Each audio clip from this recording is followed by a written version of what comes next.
Hello and welcome to Generation 16, the series that showcases the history of Sega's Mega Drive.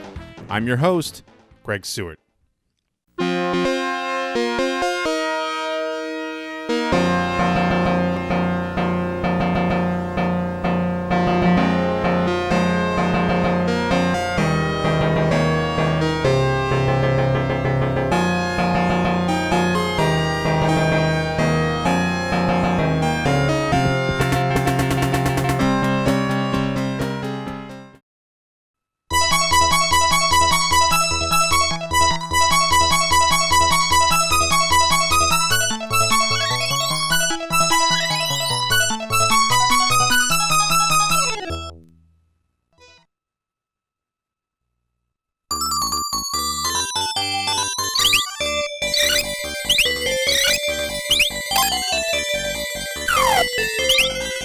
Sega continues to support its game-to-Shoken system with a couple more downloadable games in December of 1990. The first is Flicky, a port of the 1984 arcade game. Flicky's simple visuals and intuitive gameplay fit the Toshoken download service perfectly. A relatively small game that doesn't require page upon page of instructions to learn.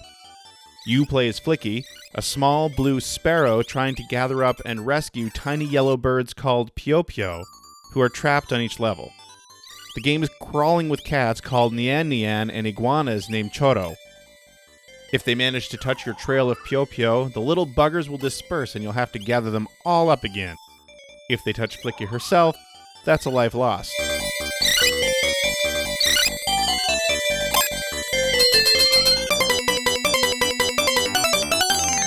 Once you get every Pio-Pio to the exit door, Flicky moves on to the next level. Get all the Pio-Pio to the door at once for a big bonus. And if you move quickly, even more points. While Flicky doesn't feature a time limit for each stage, you are rewarded based on how quickly you move. And if you stand still for too long, expect a fire-breathing monster to appear and attempt to singe Flicky's tail feathers in order to get her moving again. According to designer Yoshiki Kawasaki, this monster was added due to playtesting. I thought the game didn't need more characters, but then a programmer pointed out that Flicky couldn't get hurt while standing still, so we added one. Yoshiki Kawasaki.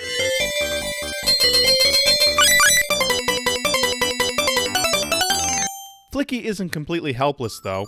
Throughout each stage are placed objects like telephones, plants, and teacups.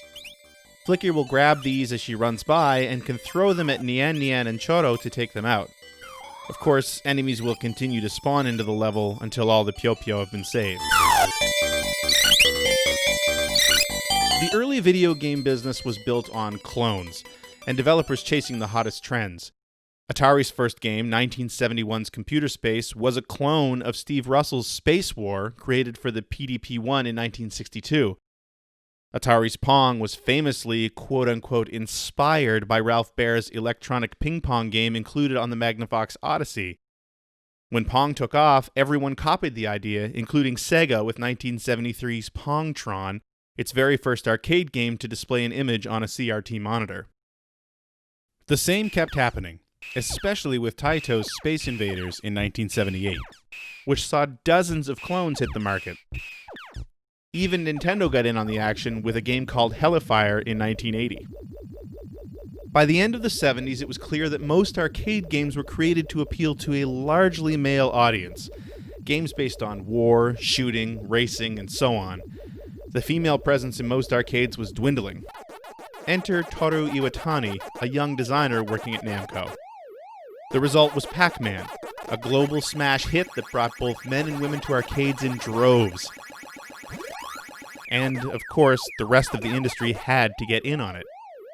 According to the Sega Arcade Revolution, Sega itself ultimately decided to bring Konami's Frogger to US shores due to the lessons learned from Pac-Man's popularity. But simply licensing a cute, non-violent game wasn't enough for Sega. In Japan, game designer Yoji Ishii was tasked with creating a game that would attract a similar demographic. At the time, Mappy was a big hit in Japanese arcades, and my superiors asked me to create a game that would exceed it. Back then, Namco had various games like Mappy that were doing really well. So my boss asked me to create a game that was along those lines, but better. Our own take on the dot eater type of game. You know, where you have a 2D image and then it's moving and eating dots. Yoji Ishii. The thing I didn't like about Mappy was that you would die if you fell through the floors.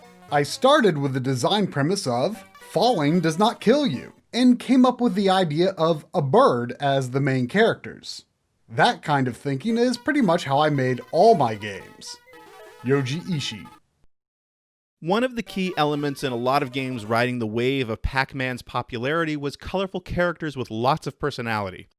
Pac-Man himself was just a yellow circle, though Miss Pac-Man upped the ante with her red bow and beauty mark. Looking at a game like Mappy, however, you can see that every single character on screen depicts a distinct personality. Flicky character designer Yoshiki Kawasaki took inspiration from a popular song at the time which referenced 3 sparrows on a power line. Since the game was currently a dot eater featuring walls that were quite literally straight lines, the idea fit.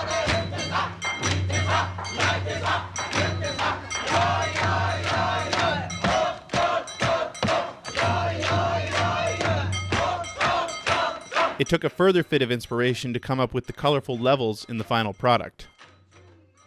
They were basically the walls of the maze, but once the character of Flicky was completed, power lines felt a bit too boring for that world. Then, I saw an apartment building across the street from the 3rd floor of our R&D annex building. That's when the idea came to me. Maybe the game could take place in an apartment instead of on power lines. Yoshiki Kawasaki. And thus, the comfortable, familiar levels of Flicky were born. This also opened up the door to include projectiles based on standard household items. But how to make said levels feel as big as possible on the somewhat limited Sega System 1 arcade hardware? Make the levels endlessly scroll, like a couple of Ishii's other favorite games. With Flicky, we challenged ourselves to make the stages feel like wide, expansive spaces despite the tiny memory available. I also loved Defender. And there was this Western-made game called Droll that I liked, which also had free left-right scrolling. Yoji Ishii.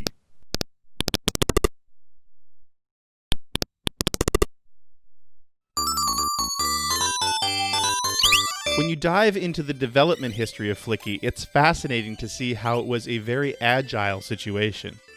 It seems like any time one of the team was struck with inspiration, it led to a change that ended up being a defining element of the game. By far the most Flicky thing about Flicky is the fact that the Pyo follow her around. But even this was a feature that evolved during development. The original plan was far more mundane. The dots were originally just dots. When you collected one, it would disappear. But then, I thought it would be interesting if the dots didn't disappear, but instead lined up. So I made the dots line up behind Flicky. Yoshiki Kawasaki.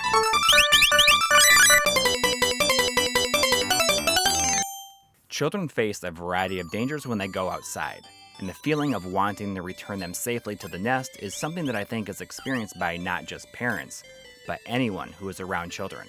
And it's that emotion that drives Flicky, a sparrow, to protect the chicks, even though their parents are actually chickens. Yoshiki Kawasaki.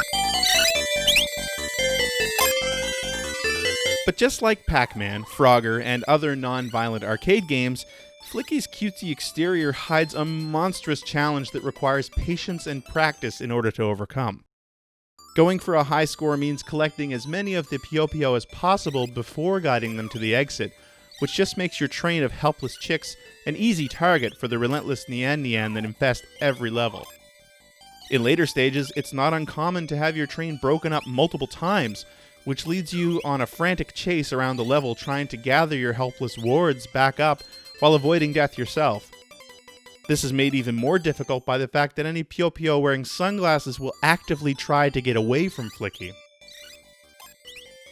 Controlling Flicky herself is a bit of a challenge at first too, since her jumps feel very floaty. That makes sense, I guess. I mean, she is a bird after all.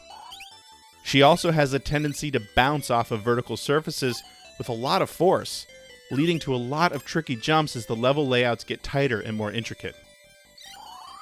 Naturally, Flicky made the jump to home consoles, but the Mega Drive wasn't her first stop. Flicky was originally ported to the SG-1000 by Micronet, a company we've already heard about on Generation 16 due to games like Junction and Curse. The port is not bad. In spite of the limitations of the system, the game does a really good job of maintaining all the personality of the different characters on each level. It's not perfect, but it's not bad either.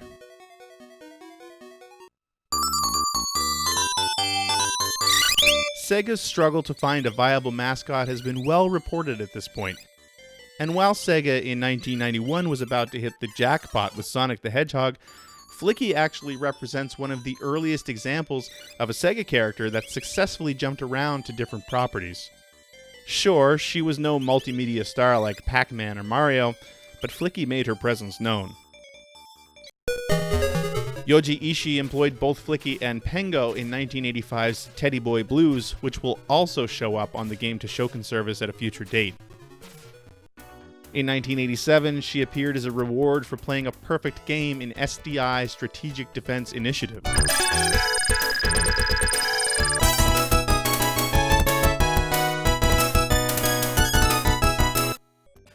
'89 was a big year for Flicky. She appeared in Block Seed, a sort of expansion on the Tetris formula from Sega. She also teamed up with Alex Kidd and Opa Opa that same year in another Tetris-themed puzzler called Flashpoint. And racers saw her face and name on banners hanging over the track in Super Monaco GP.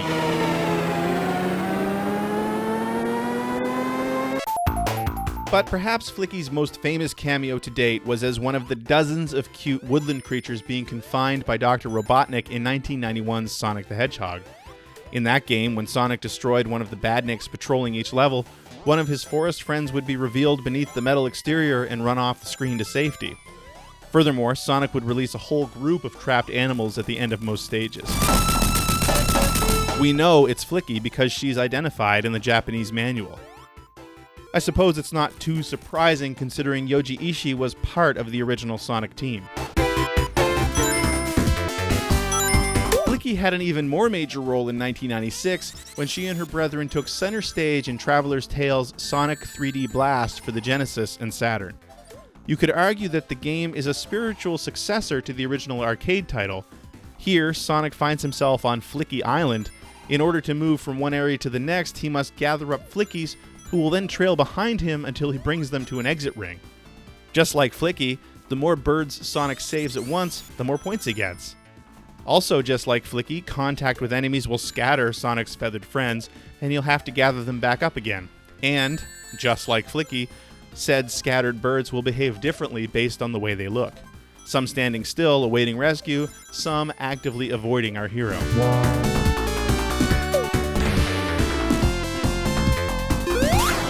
Flicky would continue to be a mainstay of the Sonic franchise.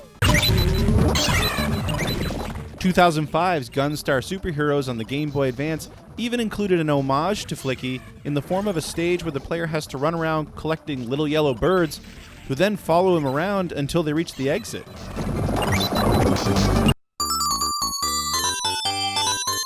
Along with Fatal Labyrinth, Flicky is the only Game to Shokin title to be released in regions outside of Japan, although it should be mentioned that Columns was eventually released on the service, but that happened after its physical release. Both titles were released in North America as budget games, with Flicky retailing for around $30 and Fatal Labyrinth at about the same. It appears that this is not a trend that caught on in any big way with Sega, though game prices back then tended to fluctuate wildly, especially when cartridges contained more memory or battery backup. Although Sega worked hard to make sure its mostly Mappy-inspired maze chase game would not be directly compared with Namco's Police Mouse Adventure, I find it interesting that there's even a parallel here to Pac-Man's story. Iwatani's masterpiece famously got a name change from Puck-Man to Pac-Man when it came across the Pacific due to worries that American gamers would deface the machine and change the P to an F. Something similar happened to Flicky. Originally, the game was being developed under the title Busty, but before it came out, the branch office in the US asked us to change the title because Busty was a slang word that didn't have a very good meaning. So we changed it to Flippy, which was based on the way that the character moved. But then it was decided to change it again because Flippy was too close to Mappy. Yoshiki Kawasaki.